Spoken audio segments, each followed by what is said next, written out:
Здравствуйте! В эфире Абхазского телевидения еженедельная программа «Суть дела». Самые горячие новости сейчас связаны с событиями на Ближнем Востоке, ситуацией в Сирии и террористическими актами, которые происходят по всему миру.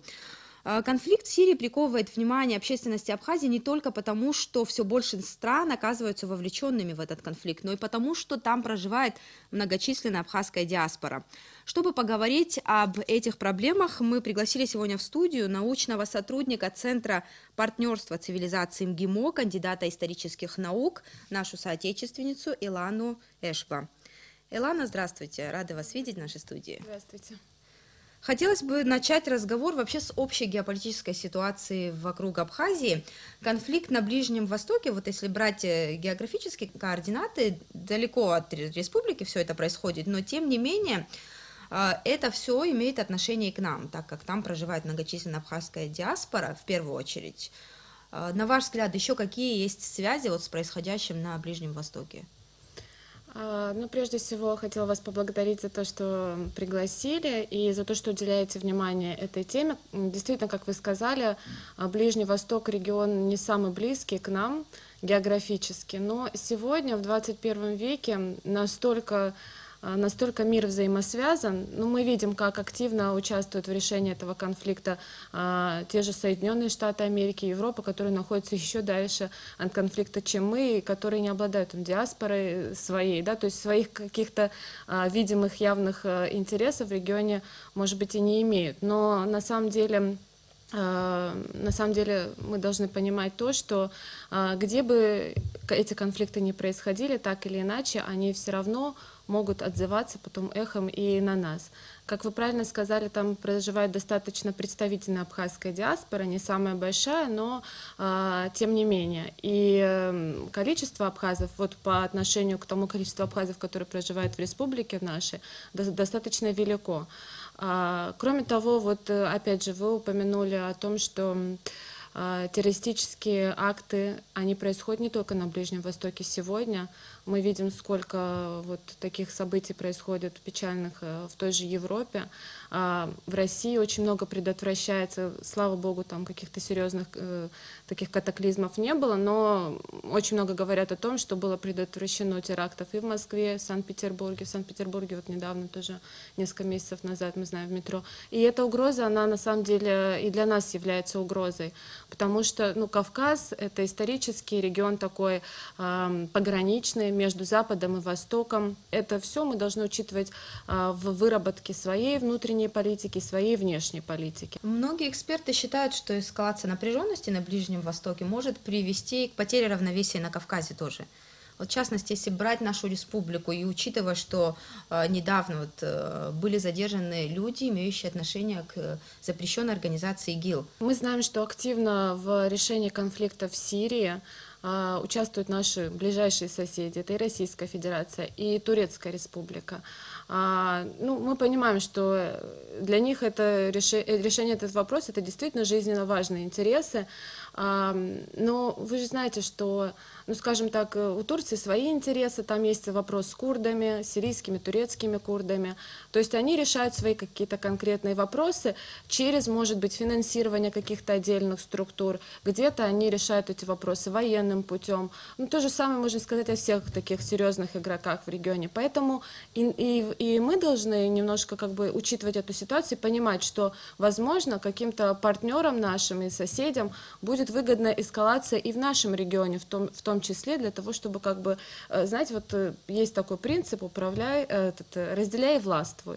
Вот когда сообщества разделены, ими легче управлять. Поэтому нестабильность на Кавказе тоже может быть важна каким-то отдельным структурам. А появление представителей людей, причастных к ИГИЛ, о чем свидетельствует этот звоночек свидетельствует о том, что вообще я считаю, что популяризация вот этих вот экстремистских идей, радикальных идей и их такое активное распространение в мире, не только в Абхазии, вообще и в Европе, на Западе, и на Ближнем Востоке, говорит о том, что есть дефицит справедливости, есть дефицит образования. Люди недовольны своим положением дел, недовольны своим положением в этом мире, может быть, там безработица, какие-то социальные проблемы. И это их всех толкает к поиску каких-то новых путей, новых истин, и они видят какую-то альтернативу в этих радикальных идеях, потому что другой альтернативы им никто не предлагает. Возможно, и в Абхазии есть какие-то такие вот, слои населения, которые немножко потеряны, не имеют достаточного образования и недовольны своим положением, недовольны своей жизнью и видят решение этих вопросов в радикальных идеях. Для того, чтобы противодействовать вот этим всем распространению этих идей, мы должны обращать внимание в Абхазии, в частности, на социальную сферу. Понятно, что это все очень сложно, но социальная сфера образования, и в том числе и религиозное образование. Это нельзя, естественно, упускать из виду. Я не знаю, школьное это образование, дополнительное, это нужно, естественно, обсуждать, но то, что должны быть основы религиозного образования, я считаю, что сегодня это уже довольно очевидно становится. Мне бы хотелось отдельно поговорить о сирийском конфликте. Он для нас, для абхазов, интересен с точки зрения исторических связей. И сейчас я хотела бы предложить вам посмотреть небольшую статистику о том, какое количество вообще переехало в нашу республику за последнее время и сколько там еще осталось потомков махаджиров. 1993 года гражданство Абхазии получили более 700 репатриантов из Сирии. До начала войны 180 человек получили абхазское гражданство, 520 человек после войны в Сирии. Члены смешанных семей имели возможность получить абхазские паспорта через комиссию по гражданству при президенте Республики Абхазия. Это адыги, убыхи, шапсуги, кабардинцы, то есть непрямые потомки абхазских махаджиров. На данный момент в Абхазии проживает 429 репатриантов из Сирии. В общей сложности до начала войны 2011 года в Сирии проживало около 3000 этнических абхазов. В настоящее время там осталось около 1200 этнических абхазов. Надо сказать, что вообще в обществе такой стереотип существует. Если мусульманин, то, возможно, это потенциальный террорист и так далее. А вот те, кто репатрианты, которые к нам приезжают, они в основном исповедуют ислам. Как вы считаете, есть ли вероятность того, что вообще с такими процессами, с процессами репатриации сюда могут проникнуть и те, кто привержены этим экстремистским течениям? Во-первых, я хочу сказать, что очень интересная статистика. Я сама писала диссертацию на эту тему, черкесский фактор в системе международных отношений, в том числе и черкесы, естественно, все в Абхазии знают, что это такой зарубежный, скажем так, зарубежный термин, которым обозначают не только адыгов, черкесов, но и абхазов в том числе. И, естественно, Сирию тоже изучала. Мне кажется, там немножко больше, чем 3000 абхазов проживает. Это подтвержденные данные. То есть Комитета по репатриации. Да, я понимаю. То есть это подтвержденные официальные данные. Но там очень сложно вести статистику, потому что есть смешанные семьи и так далее. Что касается стереотипов о том, что мусульмане, они могут быть потенциально как-то связаны с террористическими всякими организациями, к сожалению, сегодняшняя обстановка международная, она понятно, откуда такие слухи берутся, откуда такие мнения берутся, но они совершенно ошибочные. На самом деле нельзя так скажем так, ставить знак равенства. Но все-таки ваш вопрос, он имеет под собой почву. Конечно же, нужны такие, во-первых, проверки такие нужны, во-вторых, нужно все-таки с ними, с этими людьми стараться вести. Я сейчас говорю не только о Сирии, вообще о тех странах, где проживает наша диаспора, все-таки вести какую-то подготовительную работу перед переездом. У нас там достаточно большие диаспоры, у них очень много организаций, там различных структур, абхазских, кавказских структур. То есть они все друг друга знают. Там на месте, если человек уже готов переезжать в Абхазию, чуть-чуть преподать ему там какие-то уроки исторические, историю Абхазии, язык, культуру современную, потому что, естественно, то, что им передавали предки, там, бабушки, дедушки, то, что было 200 лет назад, и то, что сегодня, ситуация меняется. Они должны обладать актуальной информацией об Абхазии сегодня. Проблемы с адаптацией, о которых вы говорили, они, кстати, могут подтолкнуть к тому, чтобы люди стали привержены этим радикальным течениям. Об этом нам в интервью рассказал и председатель Единого духовного управления мусульман Абхазии Салих Кварацхели. А сейчас я предлагаю вашему вниманию посмотреть его интервью. Радикализм, терроризм, экстремизм, еще какие там есть названия этого явления, это не религиозное явление в принципе. Просто многие группы, многие движения, значит, преследуя какие-то корыстные, политические, какие-либо другие цели, псевдоисламские какие-то силы, да, вот это явление они прикрывают религиозной оболочкой, да, чтобы сыграть на невежестве мусульман, на чувствах мусульман, преимущественно молодежи, да, и привлекать в свои ряды. Наша задача, ставим перед собой, именно образование, воспитание, обучение. Понятно. Значит, что хотелось бы сказать? Радикализм не только в исламе существует, но и в других религиях и так далее. И это видно просто сейчас более известен и на слуху посредством, значит, средств массовой информации. Это исламский так называемый радикализм. Отношения в обществе приемлемое, хорошее отношение. Такого негатива на себе мы не ощущаем. Да, ощущаем опасения, но не по отношению к местным мусульманам. Общество опасается приезжих, общество опасается, значит, мигрантов, мусульман, скажем так. Есть такое опасение, да, в Средней Азии. И даже есть такое опасение вот, по отношению к репатриации, что вместе с репатриантами сюда могут проникнуть какие-то течения туда-сюда. У нас в этом плане опасений нет. Но Абхазия всегда отличалась тем, что здесь сосуществовало несколько религий, даже в рамках одной семьи. Родители могли там быть христиане, дети мусульмане и так далее. Но вот сейчас пока что в обществе к мусульманам относятся спокойно, но вот есть некие опасения о стереотипах, о которых мы говорили выше. А вот как вы думаете, вот опасения его насчет того, что некоторые могут примкнуть к радикальным течениям из-за вот этих проблем с адаптацией? Я проводила такие небольшие, создавала фокус-группы и анкетирование проводила среди репатриантов. Именно вот тех, которые приехали из Сирии, то есть арабоязычных. И, к удивлению моему, на самом деле там много было вопросов, владеют ли они абхазским языком, там, какие у них возникают проблемы, и вообще, что им здесь, вот, как бы, что нравится, что не нравится. И больше всего меня удивило то, что абсолютное большинство опрошенных, они говорили о том, что проблемы у них в основном такого, скажем, бытового характера. То есть нет Религиозный работы, фактор не решающий. Нет работы, да, там с жильем проблемы или какие-то такие вопросы.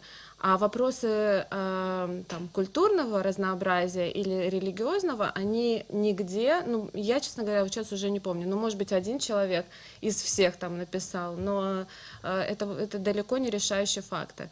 Но, опять же, я частично согласна с вот комментарием, прозвучавшим о том, что в любом случае, знаете, вот когда строится новый какой-то дом, к нему строится инфраструктура. Садик строится, школа строится, церковь строится, если это христианская община, да, какая-то, или мечеть, потому что это свойственно человеку, то есть, как-то отправлять какие-то религиозные культы, во что, если он человек верующий, это его потребность, просто потребность. Поэтому, конечно, когда они приезжают в Абхазию, им куда-то тоже нужно ходить, молиться, то есть особенно учитывая, что это все-таки стрессовая ситуация, переезд из одного общества в другое, понятно, что родное, но тем не менее. Я пока не вижу каких-то конфликтных ситуаций в Абхазии или конфликтных вопросов. То есть у нас есть мечеть, да, она небольшая, но я думаю, что к тому количеству мусульман, которое у нас сегодня есть, наверное, она достаточна. Вот есть такая организация в России, Россия Исламский мир. Мы проводим различные конференции. Вот у нас была в Москве, в Казани, в Чечне в этом году проходила, в Грозном. И, в общем-то, мы приглашаем представителей мусульманских стран, там и Турция, и Иран, и там Юго-Восточная Азия, там Индонезия, Малайзия, и, соответственно, практически все арабские страны. И, в общем-то, их удивляет то, что они перенимают опыт российский, вот именно такого мирного сосуществования. То есть вроде Россия известная такая крупнейшая православная страна, а есть в ней такие регионы, где практически 95% населения мусульманские. Опять же, Северный Кавказ, Поволжье. И в этой связи я хочу сказать, что Абхазия еще более яркий пример вот такого мирного сосуществования и христиан, и мусульман, и там других различных течений, мы видим, что никогда за всю историю Абхазии религиозных войн или конфликтов никогда не было. И это говорит о том, что у нас менталитет такой. Поэтому, наверное, у экстремистов такой почвы нет благодатной, да? Да, я согласна. Нет, но все равно ситуацию надо, конечно, мониторить, следить, не пускать так в свободное плавание.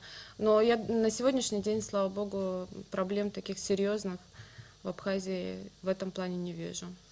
Один из последних, кто приехал в Абхазию, Сирии, репатриант Нихат, он уже получил абхазское гражданство, работает в Очамчире, он доктор. Мы побывали у него, и я предлагаю посмотреть сейчас репортаж о нем. Всего несколько месяцев назад потомок махаджиров, этнический абазин Нихат, получил абхазское гражданство. Ранее он приехал из Сирии в нашу республику вместе с многочисленной семьей. Обосновались в Очамчире. Диплом врача и опыт работы Нихада оказались кстати. В районной больнице как раз искали врача-хирурга. Как я самый старший в семье, у меня отца нету. Я за всю семью отвечаю. Я первый как шанс была как приехать в Россию поработать. Уехал.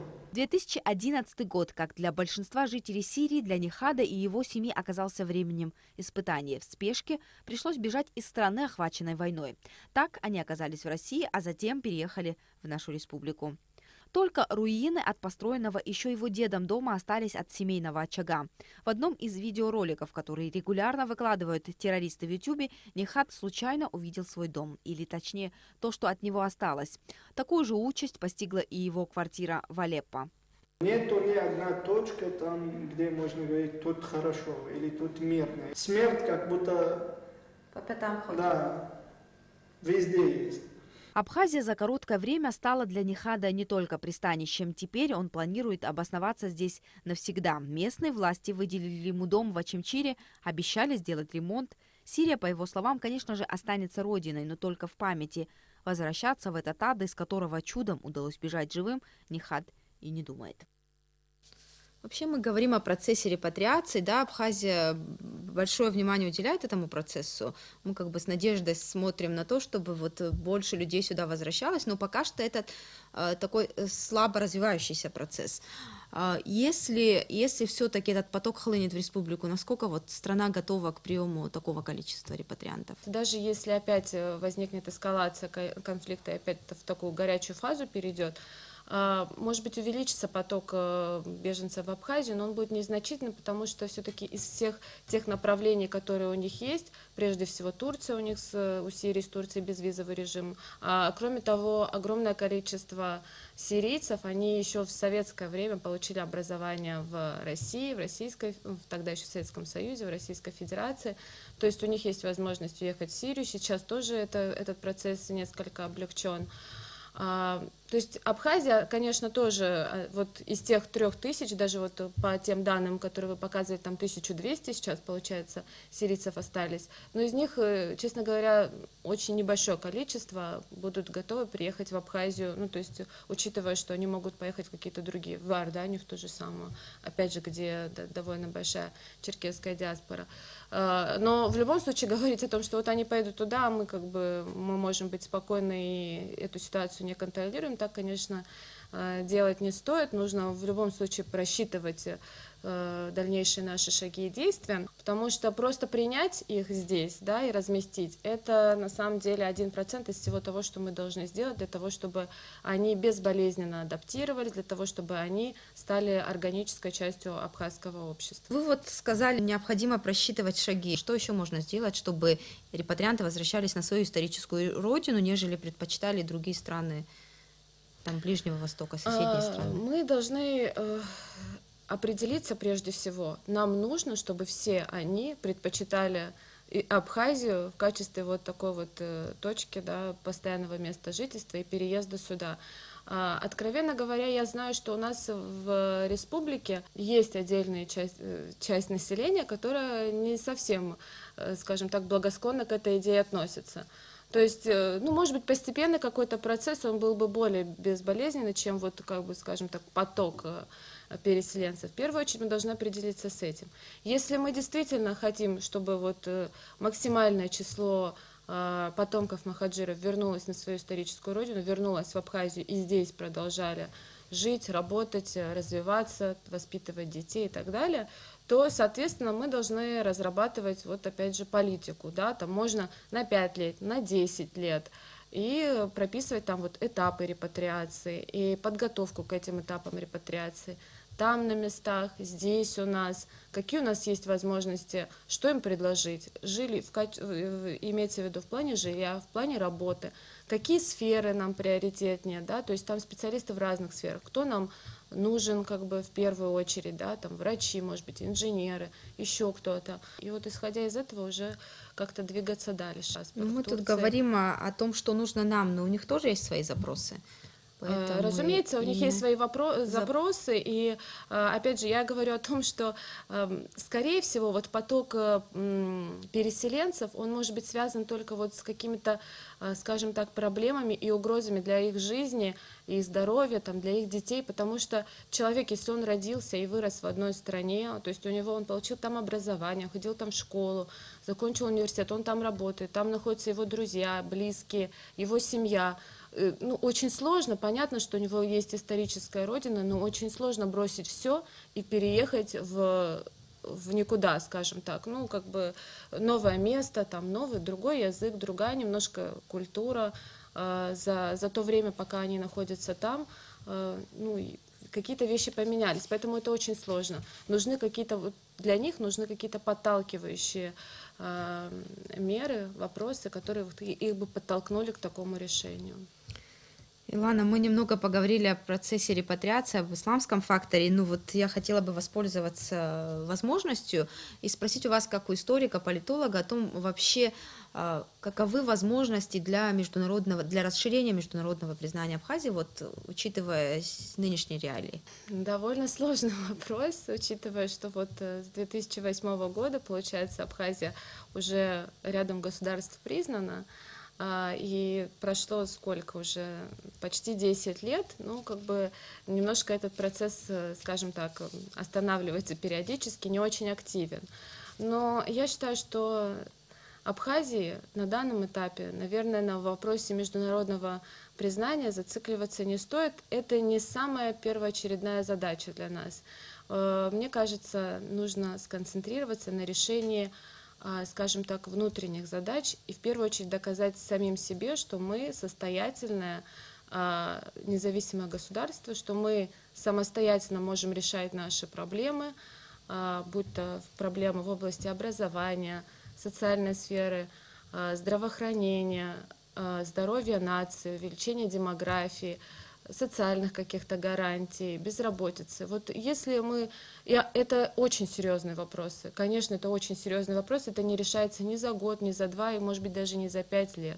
Это очень длительный такой поступательный процесс, но нужно сконцентрировать силы именно на этом. Когда будет видна какая-то положительная динамика, то и отношение к нам зарубежных государств, оно тоже будет постепенно меняться, потому что будет четкий пример, и можно будет говорить, да, может быть, это не соответствует их каким-то интересам внешнеполитическим, но, по крайней мере, понимание того, что абхазы могут жить самостоятельно и как-то в этом преуспевать, оно будет, и я считаю, что это как раз будет потом потихонечку подталкивать. Мы не знаем, что будет завтра. Стабильная ситуация внутри страны, она, мне кажется, может как раз-таки вот способствовать нашему признанию. Илана, спасибо вам большое. Я бы хотела этим закончить нашу программу. Спасибо вам. Спасибо. А нашим телезрителям я напоминаю, что у нас в гостях была историк-политолог Илана Эшба. Я прощаюсь с вами, увидимся через неделю.